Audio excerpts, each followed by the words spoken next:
ಎಲ್ರಿಗೂ ನಮಸ್ಕಾರ. ಇವತ್ತು ಇಷ್ಟ ಐಟಮಿಂದ ನಾವು ಒಂದು ರೆಸಿಪಿ ಮಾಡ್ಬೋದು. ಅದೇನು ಅಂತ ಯೋಚನೆ ಮಾಡ್ತಾ ಇದ್ದೀರಾ?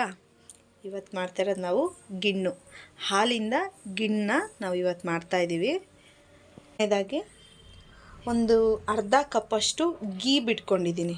ಅಂದರೆ ಹಸು ಕರು ಹಾಕಿದಾಗ ಸಿಗುತ್ತಲ್ಲ ನಮಗೆ ಗಟ್ಟಿ ಹಾಲು, ಮೊದಲನೇದಾಗಿ ಆ ಹಾಲಿದು ಗೀಬು ಇದು. ಹಾಗೆ ನಾವು ಸ್ವೀಟ್ ಜಾಸ್ತಿ ತಿಂತೀವಿ, ಹಾಗಾಗಿ 2 ಕಪ್ ಬೆಲ್ಲನ ನಾನು ಚಿಕ್ಕದಾಗಿ ಸ್ವಲ್ಪ ಇಷ್ಟು ಪುಡಿ ಮಾಡಿ ಎತ್ತಿಟ್ಕೊಂಡಿದ್ದೀನಿ. ಹಾಗೆ ಒಂದು 10ರಿಂದ 15 ಮೆಣಸು ಇಟ್ಕೊಂಡಿದ್ದೀನಿ ನಾನು. ಇದು ಯಾಕೆ ಹಾಕ್ತೀವಿ ಅಂದರೆ ಗಿಣ್ಣು ನಾವು ತಿನ್ನೋದ್ರಿಂದ ಶೀತ ಆಗುತ್ತೆ, ಕೆಲವರಿಗೆ ಶೀತ ಆಗುತ್ತೆ. ಹಾಗಾಗಿ ಆ ಥರ ಶೀತ ಆಗಬಾರ್ದು ಅಂದರೆ ಇದಕ್ಕೆ ಒಂದು 10 ಮೆಣಸನ್ನು ಹಾಕ್ಕೊಬೇಕು. ಹಾಗೆ ಇದು ಫ್ಲೇವರಿಗೋಸ್ಕರ 4 ಏಲಕ್ಕಿನ ಇಟ್ಕೊಂಡಿದ್ದೀನಿ. ಇದನ್ನು ಚೆನ್ನಾಗಿ ಪುಡಿ ಮಾಡಿ ಬೆರೆಸ್ಬೇಕು ಇದಕ್ಕೆ. ಹಾಗೆ ಅರ್ಧ ಲೀಟ್ರು ಹಾಲು ತೊಗೊಂಡಿದ್ದೀನಿ. ಇಷ್ಟು ಇದ್ರೆ ಸಾಕು, ನಾವು ಗೀ ಹಾಕಿ ನೀಟಾಗಿ ನಾವು ಗಿಣ್ಣನ್ನು ಮಾಡ್ಕೊಬೋದು. ಹೇಗೆ ಮಾಡೋದು ಅಂತ ನೋಡೋಣ ಬನ್ನಿ. ಮೊದಲನೇದಾಗಿ ಒಂದು ಬೌಲ್ ತಗೊಂಡಿದ್ದೀನಿ, ಹಾಲನ್ನು ಇದಕ್ಕೆ ಹಾಕ್ಕೊಳ್ತಾ ಇದ್ದೀನಿ.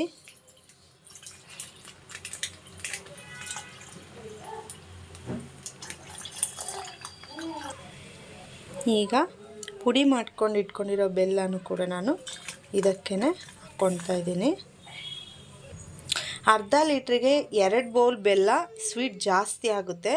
ನೀವು ನೋಡಿಕೊಂಡು ನಿಮ್ಮ ಸಿಹಿ ತಕ್ಕಷ್ಟು ಹಾಕ್ಕೊಳ್ಳಿ. ನಮಗೆ ಸ್ವೀಟ್ ಜಾಸ್ತಿ ಬೇಕು ಅಂತ ನಾನಿಲ್ಲಿ 2 ಬೌಲ್ನ ಹಾಕ್ಕೊಳ್ತಾ ಇದ್ದೀನಿ.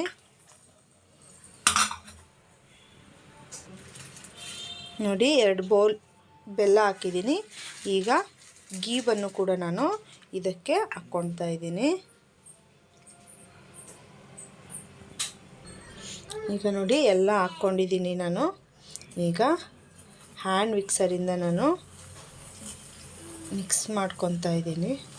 ನೀವು ಸ್ಪೂನಲ್ಲಿ ಕೂಡ ಮಾಡ್ಕೊಬೋದು, ಇಲ್ಲಾಂದರೆ ಒಂದು 15 ನಿಮಿಷಗಳ ಕಾಲ ಚೆನ್ನಾಗಿ ಇದನ್ನ ನೆನೆಯಕ್ಕೆ ಬಿಡಿ. ಆಗ ಫುಲ್ ಬೆಲ್ಲ ಎಲ್ಲ ನೆಂದು ಇರುತ್ತೆ, ಆಗ ಬೇಕಾದರೆ ನೀವು ಮಾಡ್ಕೊಬೋದು. ಇದು ಒಂದು ಚೂರು ಬೆಲ್ಲ ಇಲ್ದಲೇ ಇರೋ ಹಾಗೆ ಚೆನ್ನಾಗಿ ಇದನ್ನು ಮಿಕ್ಸ್ ಮಾಡ್ಕೊಳ್ಳಿ. ನಾನು ಮಿಕ್ಸ್ ಮಾಡ್ತಾ ಇದ್ದೀನಿ ನೋಡಿ. ಬೆಲ್ಲನೂ ನಾನು ಚೆನ್ನಾಗಿ ಕರಗಿಸಿಟ್ಕೊಂಡಿದ್ದೀನಿ. ಈಗ ಇನ್ನೊಂದು ಬೌಲ್ಗೆ ಇದನ್ನ ಸೋಸ್ಕೊತಾ ಇದ್ದೀನಿ. ಯಾಕಂದರೆ ಬೆಲ್ಲದಲ್ಲಿರೋ ಕಸ ಏನೋ ಇದ್ದರೆ ಇದರಲ್ಲಿ ಉಳ್ಕೊಳ್ಳಿ ಅಂಥೇಳಿ. ಹಾಗೆ ಯಾವುದೇ ಕಾರಣಕ್ಕೂ ಇದಕ್ಕೆ ನೀರು ಹಾಕಬಾರ್ದು. ನೀರೇನಾದರೂ ಹಾಕಿದರೆ ಇದು ಖಂಡಿತ ಬರಲ್ಲ. ನೋಡಿ, ನೀಟಾಗಿ ಸೋಸ್ಕೊಂಡಿದ್ದೀನಿ. ನಾನು ಮತ್ತೆ ಈ ಬೆಲ್ಲನ ಅದಕ್ಕೆ ಹಾಕೋದಿಲ್ಲ. ನೋಡಿ, ಆಗಲೇ ಎತ್ತಿಟ್ಕೊಂಡಿರೋ ಮೆಣಸನ್ನ ನಾನು ಇದಕ್ಕೇ ನಾನು ಹಾಕ್ಕೊಳ್ತಾ ಇದ್ದೀನಿ. ನೋಡಿ, 3 ಏಲಕ್ಕಿನ ನಾನು ನೀಟಾಗಿ ಪುಡಿ ಮಾಡಿದ್ದೀನಿ. ಇದರಲ್ಲಿ ಹಾಕ್ಕೊಳ್ತಾ ಇದ್ದೀನಿ.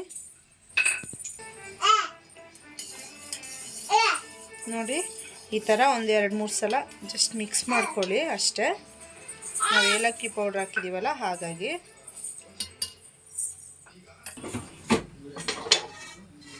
ನೋಡಿ, ಈಗ ಒಂದು ಕುಕ್ಕರ್ ಇಟ್ಕೊಂಡು ಅದರೊಳಗೆ ನಾನು ಸಿಂಬೆ ಇಟ್ಕೊಂಡಿದ್ದೀನಿ.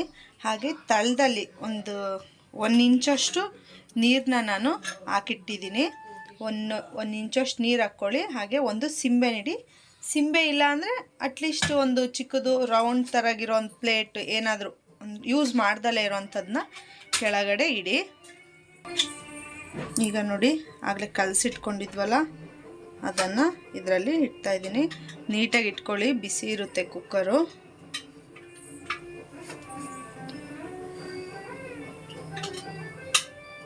ನೋಡಿ, ನಾನು ನೀಟಾಗಿ ಇಟ್ಟಿದ್ದೀನಿ. ಇದ್ರ ಮೇಲೆ ಒಂದು ಪ್ಲೇಟ್ನ ಸಹ ನಾನು ಇಡ್ತಾಯಿದ್ದೀನಿ. ಯಾಕೆ ಅಂದರೆ ಆವಿಯಾಗಿರೋ ನೀರು ಅದರೊಳಗೆ ಬೀಳ್ದಲೇ ಇರಲಿ ಅಂತ. ಹಾಗೆ ಆ ಪ್ಲೇಟ್ ಅಲ್ಲಾಡ್ದಲೇ ಇರಲಿ ಅಂತ ಒಂದು ಚಿಕ್ಕ ಕಲ್ಲು ಇಟ್ಟಿದ್ದೀನಿ. ಈಗ ನೋಡಿ, ಕುಕ್ಕರ್ ಮುಚ್ಚಳನ ನಾನು ಕ್ಲೋಸ್ ಮಾಡ್ತಾಯಿದ್ದೀನಿ. ಇದು 3 ವಿಷಿಲ್ ತೊಗೊಬೇಕು. 3 ವಿಷಿಲ್ ತೊಗೊಂಡ್ರೆ ಗಿಣ್ಣು ರೆಡಿ ಆಗುತ್ತೆ. ನೋಡಿ ಪೂರ್ತಿ ವಿಷಲ್ ಹೋಗಿದೆ.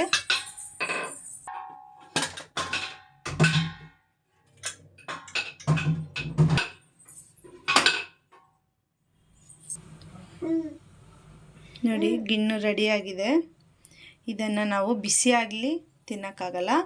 ನಾವು ಇದು ನೈಟ್ ಮಾಡಿಟ್ಕೊಂಡ್ರೆ ಮಾರ್ನಿಂಗ್ ತಿನ್ಬೋದು. ನೀವಿಲ್ಲ ಮಾರ್ನಿಂಗ್ ಮಾಡಿಕೊಂಡ್ರೆ ಮಧ್ಯಾಹ್ನ ಅಟ್ಲೀಸ್ಟ್ ಒಂದು 2-3 ಅವರ್ಸ್ ಆದರೂ ಇದು ತಣ್ಣಗಾಗಲೇಬೇಕು. ಆವಾಗಲೇ ಇದು ಚೆನ್ನಾಗಾಗೋದು. ನೋಡಿ ನಾನು ಬಿಸಿ ಇರುವಾಗಲೇ ತೋರಿಸ್ತಾ ಇದ್ದೀನಿ. ಇದು ಮಾರ್ನಿಂಗ್ ತಿನ್ನೋಕ್ಕೆ ತುಂಬ ಚೆನ್ನಾಗಿರುತ್ತೆ. ನೋಡಿ ನೀಟಾಗಾಗಿದೆ.